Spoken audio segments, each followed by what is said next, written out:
Sa loob ng hukuman, si Rizal ay nakatayo sa harap ng hukom.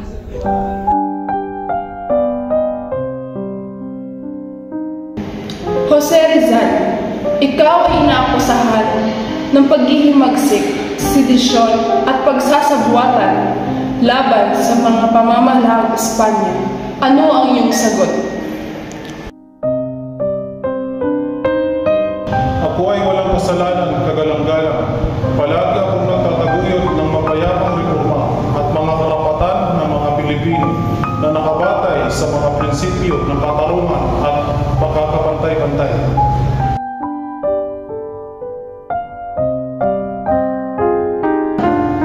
Ngunit ang iyong mga sulat, lalo na ang iyong nobela Nuling Tanel at Edwin Bustamante, nagdudyo na pag-aamulong laban sa pamalaang Espanya at mga pare.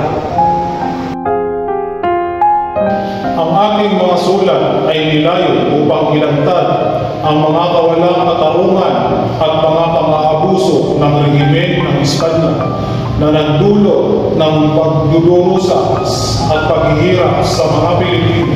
Hindi ko intensyon na magtudyok ng karahasan kundi upang ibigay ang kamalayan at pagkilos sa mga mamamayan.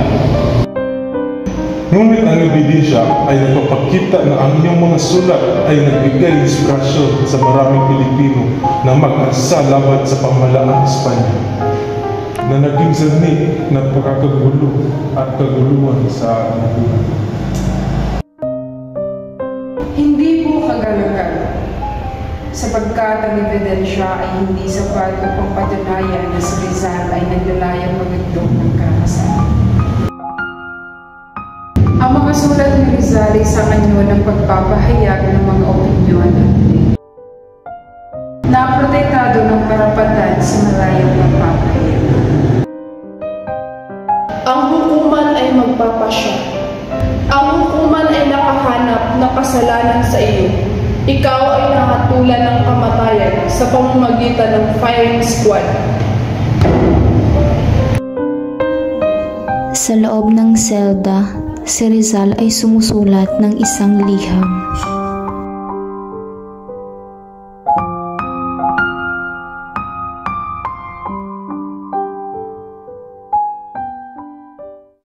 Sa aking mga mahal sa buhay, nais kong malaman ninyo na ako ay payapa, ginawa ko ang aking tungkulin at handa akong magbayad ng aking utang.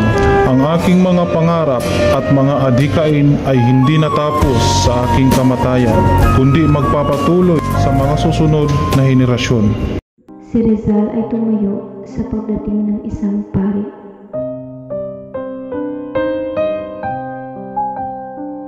Rizal, handa ka na bang magtapat ng iyong mga kasalanan? Wala akong kasalanan ay nakapagtatuloy. Nabuhay ako ng maayos at payapa. Ako na sa Diyos.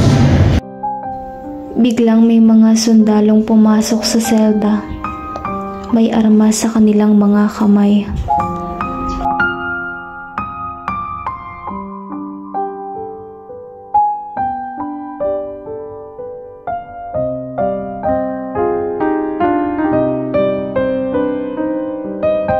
Jose Rizal, kailangan ka namin sa lugar ng Cavite.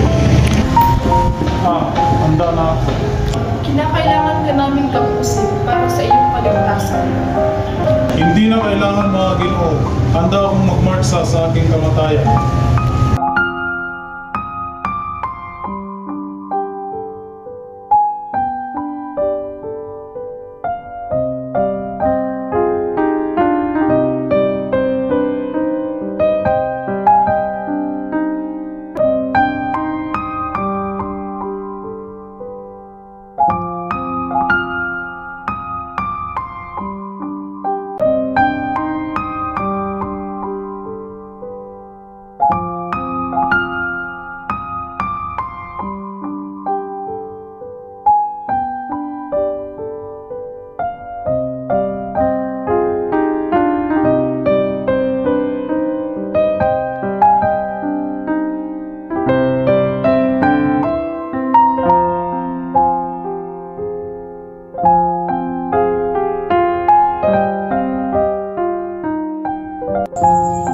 Si Rizal ay lumabas ng selda kasama ang mga sundalo na may mga armas.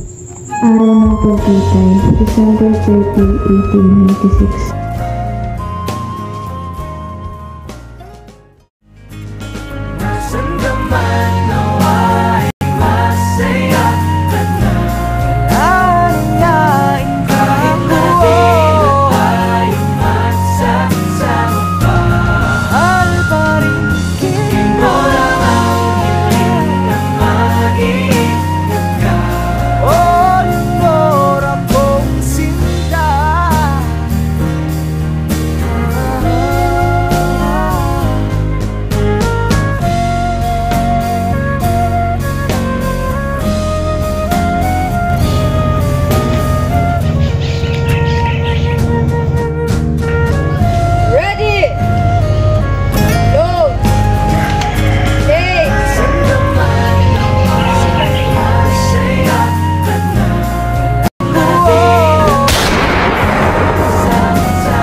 Si Jose Rizal, isang tao ng kapayapaan at katapangan, ay nagbigay ng kanyang buhay para sa kalayaan ng kanyang bansa, na naging isang inspirasyon sa mga Pilipino na lumaban para sa kanilang mga karapatan at kalayaan.